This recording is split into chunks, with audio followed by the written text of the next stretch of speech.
आपकी टेस्टिमनी आपके उत्साह के लिए है, वचन आपके आत्मा के उत्साह के लिए। तो वचन में मजबूती से बढ़ता है वो ही अनंत जीवन पाता है, वो अंत तक ठहरा रहता है। अगर आप वचन में कमजोर हैं तो शैतान का दांव चल जाता है आपके ऊपर। ये मैंने लोगों के जीवनों में देखा है। हम लोग सिखाते यही है कि वचन पढ़ो, वचन पढ़ो। लोगों को आलस इतना है कि उनको वचन पढ़ने को मन नहीं लगता, और फिर वही लोगों को हमने देखा कि धीरे धीरे धीरे धीरे वो बैकस्लाइड हो गए। लेकिन मेरे पिता की इच्छा नहीं है कि छोटे से छोटे में से एक भी नाश हो। आपको याद होगा, मैं हमेशा अपने हर मैसेज में बोलती हूँ, मसीह में आना आसान है, आसान है, बहुत आसान। अंत तक टिके रहने के लिए दृढ़ इच्छा शक्ति लगती है, मजबूती से आगे बढ़ने के लिए दृढ़ इच्छा शक्ति है। हर दिन फैसला लेना पड़ता है आत्मा में, हर दिन, हर दिन। अगर आप हमारे जीवन के चैलेंजेस देखें तो आसान नहीं है, लेकिन हमें हर दिन फैसला लेना पड़ता है। और अभी 23 तारीख को जो मीटिंग थी, आप लोगों ने प्रेयर की, आप सबका धन्यवाद। जो लोग नहीं गए, पर मुझे विश्वास है कि आपने प्रार्थना की, क्योंकि लेट हुआ था, 10:30 तो बजे गए थे घर पहुँचते पहुँचते। बट उस मीटिंग में एक काम हुआ, हमारी चर्च में कुछ लोगों को जिम्मेदारी दी गई एज ए डीकन। डीकन मतलब सहयोगी, चर्च में सहयोग देने वाले। तो ब्रदर रवि के लिए और सिस्टर रचना के लिए प्रेयर करेंगे हम लोग, क्योंकि परमेश्वर की ओर से ये हुआ। और जब हम डिस्कस कर रहे थे, देखिए जब आप परमेश्वर के लिए बिना बुलाए निस्वार्थ भाव से कुछ करते हैं ना, तो वो आपके पास्टर को भी दिखता है, आपके जो बिशप हैं, जो एल्डर्स हैं, उन तक भी आपकी अच्छी रिपोर्ट जाती है, और फिर वो कहते हैं कि हाँ ये अब इस योग्य है कि इनको जिम्मेदारी दीजिए। सहयोगी का मतलब है जिम्मेदारी। जैसे मैं रवि के लिए बताऊंगी कि जब ये चर्च में आए थे, सिस्टर ने कहा था कि ये चर्च में, और जब वो चर्च में आने लगे तो उन्होंने हमको देखा। हमने कभी इनसे नहीं कहा कि चेयर लगाओ या कुर्सी पोछो, हम दोनों आके करते थे सुबह सबसे पहले हम, क्योंकि हमको सेवा भी परमेश्वर उसको ही देता है जिसके अंदर शरीर का आलस ना हो, जिसके अंदर ईगो ना हो, घमंड ना हो। क्योंकि पौलुस कहता है मैं मर गया, मसीह मुझ में जीता। अगर इसीलिए मैं कहती हूँ इमोशनल क्रिश्चियन नहीं होना। अगर बात बात में आपका ईगो हर्ट हो रहा है, प्रभु आपसे काम नहीं ले पाएगा। क्यों कहेगा, तुम अपना 2.5 किलो का ईगो पाल लो पहले, फिर मैं तुमको चलाऊंगा। या तो उसको मार दो, मसीह को जिंदा रखो, तब तुम्हारा काम होगा। तो इसने खुद से ये चीजें देखी और वो आगे आगे करने लगा। हमसे भी फिर 5 मिनट पहले आने लगा, और महीने दर महीने हमने ये चीज देखी इसकी।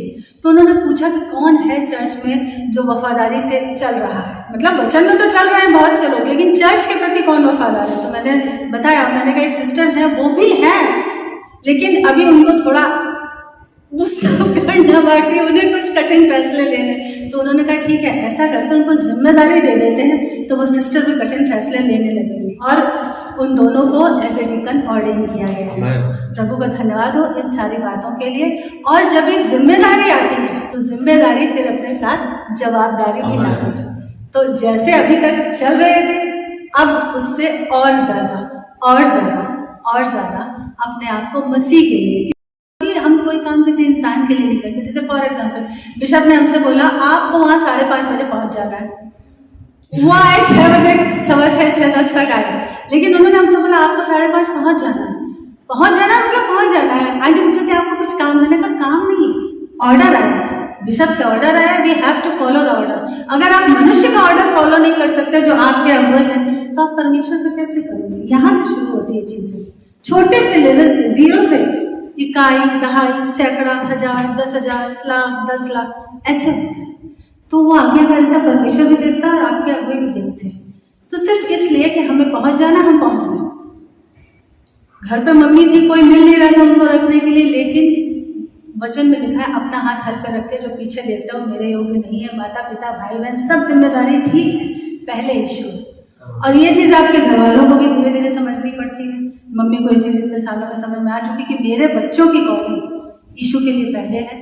मेरी जिम्मेदारी तो साथ में वो उठा ही रही, पर पहले यीशु, फिर दुनिया का हर रिश्ता। जैसे हम बच्चों को सिखाते हैं कि भाई जब तुम जिम्मेदार बन जाओगे, कमाने लगोगे, अपने को खुद को 2 रोटी खिलाने के योग्य हो जाओगे, कुछ पैसे जोड़ोगे, तब शादी होगी।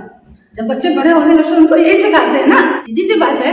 मैं तो बचपन से उसको वो सारी चीजें सिखा रही हूँ, एकदम एंड में नहीं सिखा सकते ना, तो मैं पहले से सिखाती हूँ कि जब तुम खुद को कमा के नहीं खिला सकते, तुम गृहस्थी क्या चलाओगे। चलो बीवी नौकरी करती है, लेकिन तो एक जो मुखिया है परिवार का, उसकी क्या जिम्मेदारी है। तो पहले मैं उसको हमेशा मजाक में, देखो तुम लड़की नहीं होगी, कुछ नहीं कर पाए तो शादी कर देंगे तो रोटी और छत का जुगाड़ हो जाएगा। तुम्हें खुद पहले इस योग्य बनना है, साबित करना है अपने आप को, उसके बाद सोचना कुछ पैसे, मैं तो कहती पहले पैसे जोड़ना, नौकरी लग जाए पैसे जोड़ना, उसके बाद सोचना। तो ये चीजें हमें सिंस बिगनिंग सिखानी पड़ती है ना बच्चों को। एकदम बड़े हो जाएंगे तब वो नहीं सीखेंगे, फिर तो वो कुछ नहीं सीखेंगे, फिर तो कहेंगे तुम हमसे सीखो। इसलिए जब बच्चा जब बालक है, बच्चे को शिक्षा उसी मार्ग की दे। लड़के को ही नहीं, लड़कियों को भी, लड़के को नहीं लिखा है मतलब ये नहीं कि लड़कियां छूट गई, लड़के को शिक्षा उस मार्ग की दे जिसपे वो जीवन भर चलेगा और कभी नहीं हटेगा। पहला तीमुथियुस उसका 3रा चैप्टर पहले वचन से पढ़िए। यह बात सत्य है कि जो अध्यक्ष होना चाहता है तो वह भले काम की इच्छा करता है। सो चाहिए कि अध्यक्ष निर्दोष और एक ही पत्नी का पति, संयमी, सुशील, सभ्य, करुणाई करने वाला और सिखाने में निपुण हो। यमी हो मतलब हॉट टेम्पर वाला ना हो, क्योंकि एक बच्चा घर में इतना परेशान करता है, 2 बच्चे घर में कितना परेशान करते हैं। जब आपको इतने बच्चों को संभालना है तो कितने पेशेंस की जरूरत है। कोई कैसा कोई ऐ करेगा, कोई ऊ करेगा। पेशेंस बहुत जरूरी है, ये बाइबल कह रही है। आगे संयमी हो, सुशील हो, मतलब बात तो समझानी है, लेकिन कैसे समझानी है। अगर आप अपना हॉट टेम्पर नहीं छोड़ पाओगे, परमेश्वर आपको इस्तेमाल नहीं कर पाएगा। आमीन। संयमी हो, सुशील हो, सभ्य हो, तू तड़ाक नहीं, सभ्य हो, सिखाने में निपुण हो। आज के समय में बहुत से उपदेशक बन गए हैं जिनको खुद बाइबल ठीक से नहीं आती है। ऐसे लोग सोशल मीडिया पे प्रीच कर रहे हैं और उनकी प्रीचिंग आप सुन लीजिए, बिल्कुल वचन से मैच नहीं खाती। और कितने लोग भरमाए जा रहे हैं भरमाने वाली आत्मा के द्वारा। कितनी रॉन्ग टीचिंग इसीलिए फैल गई क्योंकि महिमा की भूख भर दी है शैतान ने।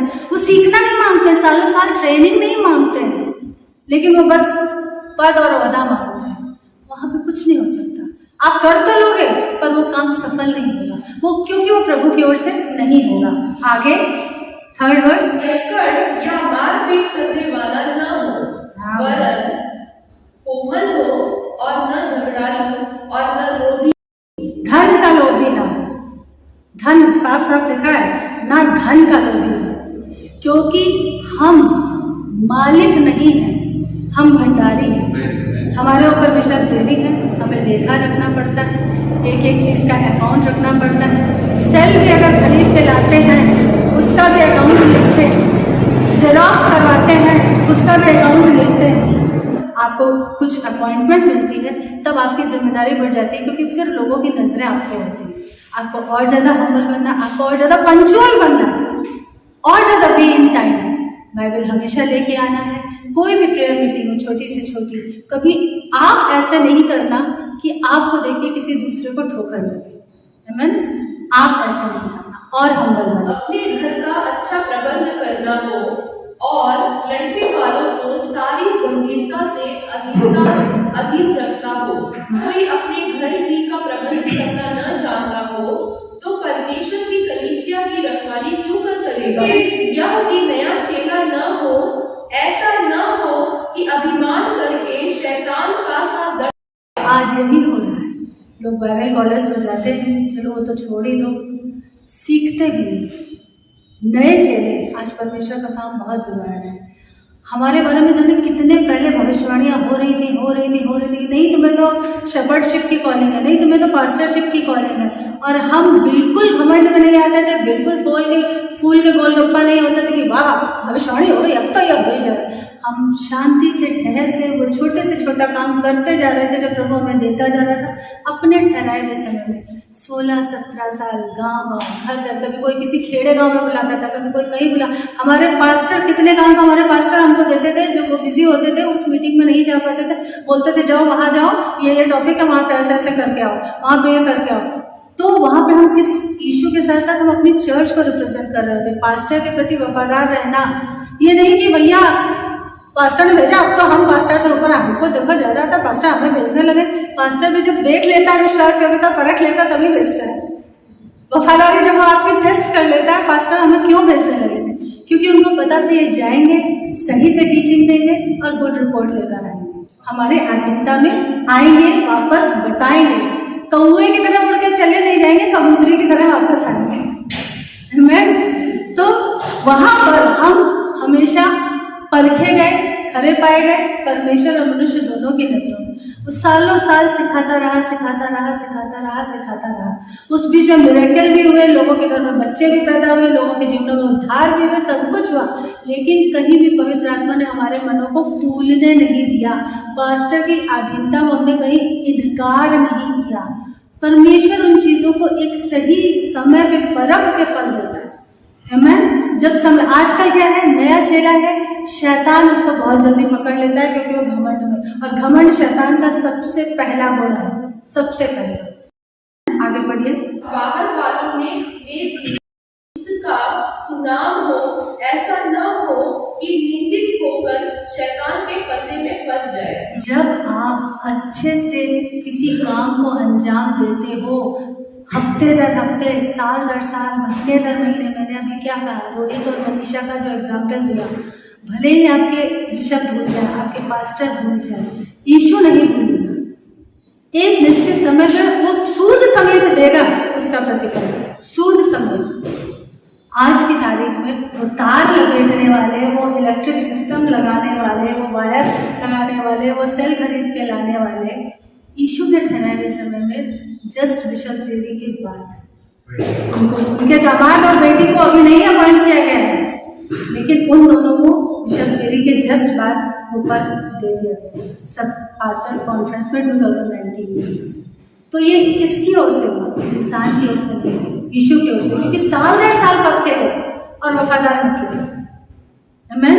तो प्रभु इन वचनों से आशीष दे, इसलिए बताए ताकि हम ये समझ सकें कि अगर मैं सिर्फ ये बताऊं कि इन दोनों भाई और बहन को एज ए डीकन अपॉइंट कर दिया, तो आप कैसे समझोगे कि अच्छा डीकन, डिक्शनरी में मीनिंग देख लो कि सही होगी, सेवक, अच्छा ओके, पर उसका मतलब क्या है, उसका गहरा भेद क्या है, वो समझना। आमीन। हम लोग सालों साल हर चर्च में हमारी यही वफादारी होती थी, बाहर जा जाके बीज बोते थे, फसल काट के चर्च से जोड़ देते थे, जाते थे बीज बोते थे, चर्च से जोड़ देते थे। हम ये नहीं सोचते थे कि हमें कौन सा यार है ना, हमारा तो ट्रांसफर आ जाएगा, हम क्या इतनी मेहनत करेंगे, नहीं, हमारे जाते जाते वो चर्च भर जाती थी। फिर हमारे पास्टर दुखी होते थे कि अरे नहीं तुम लोग क्यों जा रहे हो,